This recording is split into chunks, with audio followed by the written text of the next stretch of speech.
Hi hello welcome to Rafi theatre. நான் உங்க ரஃபி. இன்னைக்கு திரை விமர்சன நிகழ்ச்சியில் நம்ம பார்க்க போற படம் ஆர் மாதவன் இயக்கி அவரே நடித்து வெளிவந்திருக்க படம் தான் ஜிடி நாயுடு. இந்த படத்தோட கதையை பத்தி பார்த்தோம்னா ஜிடிஎன்ங்கிறது ஜிடி நாயுடைய பயோகிராஃபி சம்பந்தமா எடுக்கப்பட்ட படம். ஜிடி நாயுடைய வாழ்க்கை வரலாறு சினிமாவுக்கு ஏற்ற மாதிரி கொஞ்சம் மாற்றி அமைச்சு ஒரு பயோகிராஃபி பிக்சரா இந்த படம் எடுத்திருக்காங்க. படத்தோடைய கதை எல்லாருக்கும் தெரிஞ்சதுதான். ஜிடி நாயுடு பார்த்தீங்கன்னா கோயம்புத்தூர்ல ஒரு சாதாரண குடும்பத்துல பிறந்து அவ்வளவா படிப்பு வராத சூழ்நிலையும் அவருக்கு என்ன திறமை இருக்கோ அந்த திறமையை நிரூபிச்சு இந்தியாவுடைய எடிசன் என்று அறியப்பட்டவர். அவர் நூற்றுக்கணக்கான கண்டுபிடிப்புகளை கண்டுபிடிச்சவன்றது எல்லாருக்குமே தெரிஞ்சது. அவருடைய வாழ்க்கை வரலாறை கதையை எடுத்திருக்காங்க. படத்தின் நாயகன் ஆர் மாதவன். மாதவனுக்கு பார்த்தீங்கன்னா பயோகிராஃபி பிக்சர் நடிச்சா கொஞ்சம் நல்லா இருக்கும், ரிஜிஸ்டர் ஆகும். ஏன்னா அதுல பார்ட் 1 பார்ட் 2 வராது. இருந்தாலும் பார்த்தீங்கன்னா கதை ஏற்கனவே தெரிஞ்சு நடிச்சோம்னா அதுக்கு ஏற்ற மாதிரி நம்ம ஆக்டிங் நல்லா பண்ணலாம். ஒரு புது கதையை நான் சொல்றேன் உங்களுக்கு. அந்த கதையை உள்வாங்கி நடிக்கும் போது சில பிரச்சனைகள்லாம் வரும். ஆனா அந்த கதையை ஃபுல்லாவே தெரிஞ்சுக்கிட்டு புத்தக வடிவில் எல்லாம் படிச்ச பின்னாடியே இவர் இப்படிதான் இருப்பாரு, மேனரிசம் பண்ணுவாரு, இப்படிதான் ஆட்டிடியூடு, இப்படிலாம் பண்ணியிருக்காரு, இப்படிலாம் பண்ணுவாங்கும் போது அது மண்டைக்கு நல்லா 2 வருஷமா மண்டைக்குள்ள ஏற்றி விட்டு பண்றப்போ நடிக்கிறதுக்கு ரொம்ப ஈஸி. சும்மாவே அடிச்சு கலக்குவார் மனுஷன். நடிகனா செம்ம நடிகர். அப்படி இருக்கும்போது இந்த படத்தை விடுவாரா என்ன? ஜிடி நாயுடு கேரக்டருக்கு ரொம்ப நல்லா பண்ணியிருக்காப்புலங்க. ரொம்ப நல்லா பண்ணியிருக்காங்களா, எங்கேயுமே குறை சொல்லவே முடியாது. அந்த அளவுக்கு ரொம்ப நல்லா பண்ணியிருக்காங்க. ரொம்ப சந்தோஷமா இருந்துச்சு. சரி, ஓகே, மாதவனுக்கு இது தேவையில்லாத வேலையா இருந்தாலும் இதை தெரிஞ்சவங்களையும் தாண்டி தெரியாதவங்களும் தெரிஞ்சுக்கணுங்கிறக்காண்டி அழகா இந்த படத்தை அவரே தயாரிச்சு நடிச்சிருக்காரு. மாதவனுடைய நடிப்பு பிரமாதம். ஜிடி நாயுடுங்கிற கேரக்டருக்கு அவர் பொருந்தினாரா பொருந்தலையா அப்படிங்கிறத நம்ம ஜிடி நாயுட பார்த்தா நமக்கு தெரியும். கரெக்டா? ஜிடி நாயுடுவை பார்த்துருந்தோம்னா நமக்கு தெரிஞ்சிருக்கும்.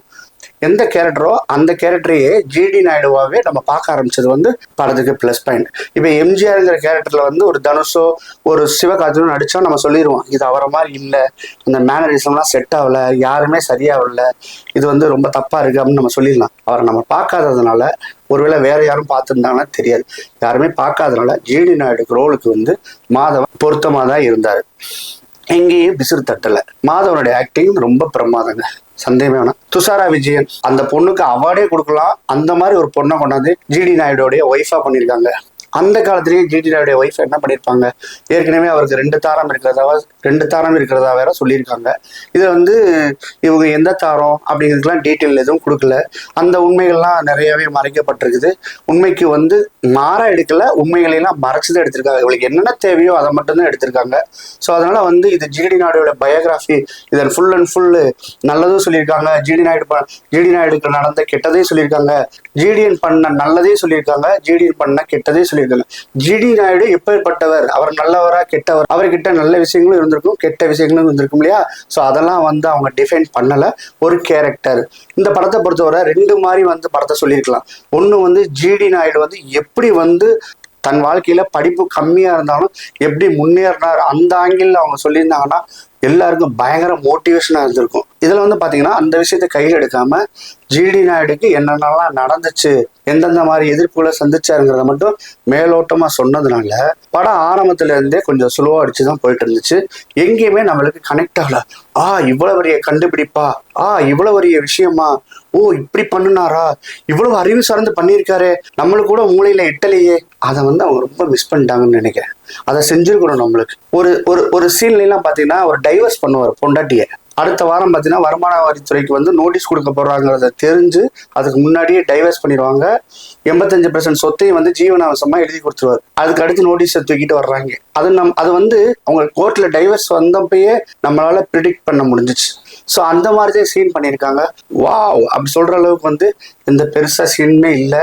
ஆங்கிலேயர்களை எதிர்த்தாங்க, வச்சாங்க, நம்ம நாட்டுக்குள்ளேயே அவரை நம்ம நாட்டுக்குள்ளேயே மட்டம் தட்டுனாங்க, விஷயங்களை மட்டும் உணர முடிஞ்சது. நீங்க பயோகிராஃபி எடுத்துட்டே கொஞ்சம் ஸ்ட்ராங்கா சொல்லியிருக்கலாமோ அப்படிதான் தோணுச்சு. என்னை பொறுத்தவரை நான் படிச்ச ஒரு சின்ன விஷயத்த நான் சொல்லி ஆகணும். ஜிடி நாயுடைய கண்டுபிடிப்புகள்லாம் ரொம்ப அபரமான கண்டுபிடிப்பு. அவங்களுக்கு மட்டும் பேட்டன் ரைட்ஸ் கொடுத்துருந்தாங்கன்னா இந்தியா மட்டும் இல்ல இந்த உலக நாடே அவரை மிகப்பெரிய ஒரு சயின்டிஸ்ட் ரேஞ்சில் அங்கீகாரம் கொடுத்து மிகப்பெரிய ஆளாக்கி வந்திருக்கும். நம்மளுக்குமே ஒரு நல்ல ப்ராடக்ட்ஸ்லாம் கிடைச்சிருக்கும். அவர் ஒரு பிளேடு தயாரிச்சதா சொல்றாங்க. அந்த பிளேடு வாழ்க்கையில ஒரு தடவை அந்த ஒரு பிளேடா வாங்கினா போதும், அது கண்டிப்பா மழுங்காதுங்கிற அளவுக்கு இந்த பிளேடை தயாரிச்சதா சொல்றாங்க. அடுத்து பாத்தீங்கன்னா நம்ம சாப்பிட்ற தட்டு இருக்கு இல்லையா, பீங்கான்னு சொல்லுவோம்ல, அந்த தட்டு நீங்க எத்தனை தடவை கீழே போட்டாலும் உடையவே உடையாது. நீங்க ஒரு தடவை நீங்க அந்த தட்டை வாங்கிட்டீங்கன்னா ஆயுசு முழுக்க நீங்க அந்த தட்டை யூஸ் பண்ணலாம். பெரிய பெரிய பணக்காரர்கள் மட்டும் இல்லை, நிறைய வீட்டில் வந்து இப்போ வந்து கண்ணாடி தட்டில் சாப்பிட்ற மாதிரிலாம் இருந்துகிட்டு இருக்குது. அதுக்கடுத்து வந்து ஒரு சிமெண்ட் தயாரிச்சிருக்காரு, நீங்கள் ஓட்டையே போட முடியாது. இப்போல்லாம் நம்ம வீட்டோடைய லைஃப் வந்து துபாயிலேயே வந்து ஒரு வீட்டோட லைஃப் வந்து 30 to 35 வருஷம், அதுக்கு பின்னாடி டெமாலிஷ் பண்ணி ஆகணும். ஆனால் இந்தியாவில் அப்படி இல்லை, 75 வருஷமா ஓட்டிட்டு இருக்கோம். 75 வருஷமா நம்ம வாழ்ந்துகிட்டு இருக்கோம். இந்தியாவுடைய பொருளாதாரமும் நம்மளுடைய வருமானமும் அந்த மாதிரி இருந்துகிட்டு இருக்கு. அந்த மாதிரி சூழ்நிலையில அவர் ஒரு சிமெண்ட் தயாரிச்சிருக்காரு. வீட்டை நீங்கள் கடப்பாறை வச்சு குத்துலான்னு உடைக்க முடியாது. ஸோ அந்த அளவுக்கு க்யூரிங் பண்ணி செம்மையான ஒரு சிமெண்ட்லாம் கண்டுபிடிச்சிருக்காரு. அதெல்லாம் பேன் பண்ணியிருக்காங்க. அந்த மாதிரி நிறைய ப்ராடக்ட்ஸ் வந்து பேன் பண்ணியிருக்காங்க. அது வர வரதான் ஒன்று ஒன்றா தெரியுது. இதை நான் சொல்றது கரெக்டாக தப்பான்னு தெரில. தப்பாக இருந்தால் ஐ எம் வெரி சாரி. ஆனால் இதெல்லாம் வந்து இதெல்லாம் வந்து ஒரு விஷயத்துல படிச்சது, இதெல்லாம் வந்து தெரிஞ்சுக்கிட்டது தான். சார் இந்த மாதிரி கண்டுபிடிப்புகள் எல்லாம் வந்து அவரே அழிச்சிட்டார். ஏன்னா சரியான அவருக்கு வந்து ரெஸ்பெக்ட் கொடுக்கல, சரியான மதிப்பு கொடுக்கல, சரியான வந்து அவருக்கு வந்து அங்கீகாரம் கொடுக்கலன்னு சொல்லிட்டு அவரே அழிச்சதா சொல்றாங்க. இவர் தான் ஜிடி நாயுடுங்க. இந்த படம் பார்க்கலாமா வேணாமான்னு சொன்னா, நிச்சயமா ஒரு பயோகிராஃபி விரும்புறவங்க இந்த படத்தை தாராளமா பார்க்கலாம். ஏன்னா படத்துக்கு விறுவிறுப்பு எங்கே தேவை, குத்துப்பாட்டு எங்கே தேவை, அந்த கமர்ஷியலான ஒரு மூவிக்கு தான் தேவை. இது கமர்ஷியல்லாம் எதுவுமே கிடையாது. இதெல்லாம் ஒரு விஷயம் நடந்திருக்குன்னு நினைச்சிட்டு சொல்றோம். உண்மையிலேயே ஒரு நல்ல விஷயம் தான். என்னை பொறுத்தவரை இந்த படத்தை டைம் இருந்தால் கண்டிப்பாக தியேட்டரில் பாருங்க. உங்களை வந்து மோசம் பண்ணோம், உங்களை என்டர்டெய்னிங் பண்ணலாம்னு சொல்ல மாட்டேன். மாதவனுடைய நடிப்பு, ஜிடி நாயுடை பற்றி நம்ம தெரிஞ்சுக்கிறதுக்கு ஒரு வாய்ப்பாக தான் நான் சொல்கிறேன். இதுதான் இந்த படத்தோட விமர்சனம். இந்த படத்தோட விமர்சனத்தை பார்த்துட்டு படத்துக்கு போகிறதும் போகாததும் உங்களுடைய கையிலேயே விட்டுறேன். இந்த படத்துக்கு என்னுடைய மார்க் பார்த்தீங்கன்னா 10க்கு தாராளமாக 6 கொடுப்பேன்.